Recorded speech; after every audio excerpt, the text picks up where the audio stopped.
హరే కృష్ణ. ఈ లోకంలో జన్మించిన ప్రతి మానవుడి విధివ్రాతలో ఈ 5 విషయాలు జన్మించకముందే నిర్ణయింపబడి ఉంటాయి. మరి అవి వేటిని ఆధారంగా చేసుకొని నిర్ణయింపబడి ఉంటాయి? ఆ నిర్ణయింపబడినటువంటి 5 విషయాలను జన్మించిన తర్వాత మనం మార్చుకోవడం వీలు పడదా? వాటిని అనుభవించి తీరవలసిందేనా? మరి ఇంతకీ ఆ 5 విషయాలు ఏమిటి? అవి ఏ విధంగా వేటిని ఆధారంగా చేసుకొని ఆ విధాత అయినటువంటి బ్రహ్మదేవుడు నిర్ణయిస్తాడో ఈరోజు మనం ఈ వీడియోలో తెలుసుకుందాం. దయచేసి వీడియోను పూర్తిగా చూడండి. అలాగే వీడియోకు లైక్ చేయడం మాత్రం మర్చిపోకండి. అలాగే ఛానల్ని ఇప్పుడే చూస్తున్నట్లయితే దయచేసి సబ్స్క్రైబ్ చేసుకుని సపోర్ట్ చేయండి. 5 విషయాల్లో మొదటి మానవుడి జన్మ ఎక్కడ జరగాలి, ఎవరికి బిడ్డగా జన్మించాలి అనేది మనం జన్మించకముందే నిర్ణయించబడుతుంది. మనమందరం కూడా మన ఇష్ట ప్రకారంగా జన్మించలేం. అది మన చేతుల్లో లేనటువంటి విషయం. ఒకవేళ మనకు నచ్చినట్లుగా నచ్చిన వారికి నచ్చిన ప్రదేశంలో జన్మించే అవకాశమే ఉంటే అందరం కూడా గొప్ప ధనవంతుల్లా లేదంటే జ్ఞానవంతుల ఇళ్లలో జన్మ తీసుకొని సకల సుఖాలను అనుభవించాలని కోరుకుంటూ ఉంటాం. కానీ అది మనకు అస్సలు వీలుపడదు.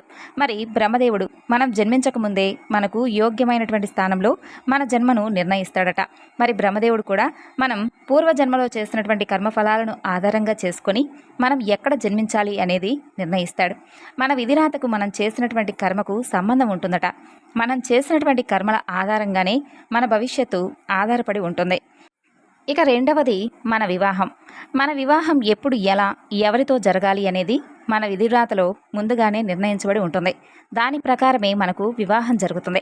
ఒక్కొక్కసారి మనం ఒకరిని వివాహం చేసుకోవాలి అని అనుకుంటాం. కానీ అనుకోనటువంటి కారణాల వలన మనం కోరుకున్న వారితో వివాహం జరగకుండా వేరే వారితో జరిగిపోతుంది. ఇదంతా కూడా ముందే నిర్ణయించబడినటువంటి మన విధిరాత. అందుకే పెద్దలు అంటారు, నీ తలరాతలో ఏది రాసి ఉందో అదే జరుగుతుంది అని. అలాగే కొందరికి అసలు వివాహం కూడా జరగదు. అది కూడా వారి విధిరాత వారు చేసుకున్నటువంటి పూర్వజన్మలో ఉన్నటువంటి కర్మ ఫలితం ఆధారంగా జరుగుతుంది. ఇక మూడవది, మానవుడి వద్ద ఎంత ధనం ఉండాలి, అతను ధనవంతుడిగా బ్రతకాలా లేదంటే పేదవాడిగా బ్రతకాలా అనేది బ్రహ్మదేవుడు మనం జన్మించకముందే నిర్ణయించేస్తాడు. మనం అందరం కూడా ఏదో ఒక పని చేస్తూనే ఉంటాం. అందరూ కూడా ధనవంతులు కావాలని కోరుకుంటారు. కానీ కొందరికి తొందరగా ఆ అదృష్టం అనేది వరిస్తుంది. మరికొంతమందికి ఎంత కష్టపడినా చాలా ఆలస్యంగా ఆ అదృష్టం అనేది కలిసి వస్తుంది. ఇక మరికొంతమంది మనం చూస్తూ ఉండగానే పేదరికం నుండి ధనవంతులుగా ఒక్కసారిగా మారిపోతారు. ఇక కొంతమంది అయితే ఎంత పని చేస్తున్నప్పటికీ కూడా చివరికి పేదవారిగానే మిగిలిపోతారు. ఇంకా కొంతమంది ఏ పని చేయకపోయినా గుప్త నిధులు దొరికిన వారు ధనవంతులవుతారు. కొంతమందికి వారి వారసత్వంగా ధనం ప్రాప్తిస్తుంది. ఇదంతా కూడా మనం జన్మించకముందే నిర్ణయించబడి ఉంటుంది. ఇక నాలుగవది, మానవుడు ఎంత బుద్ధిమంతుడు, ఎంత జ్ఞానవంతుడు కావాలి అనేది. ఎవరికి ఎంత జ్ఞానాన్ని ప్రసాదించాలి అనే విషయం ఒక గురువు తన శిష్యులందరికీ కూడా సమానంగానే చదువు చెబుతాడు.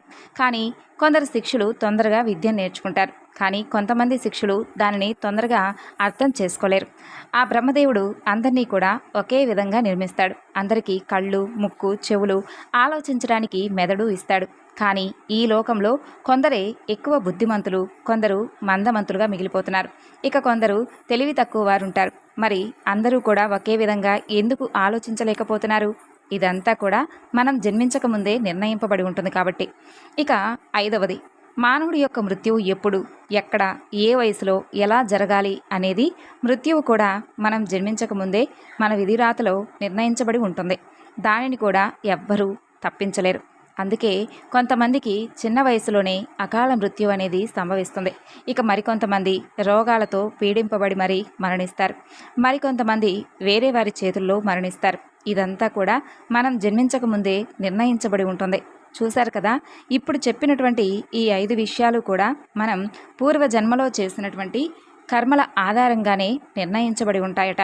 అలాగే మనం చేసేటటువంటి ప్రతి కర్మ మన భవిష్యత్తును నిర్ణయిస్తుంది.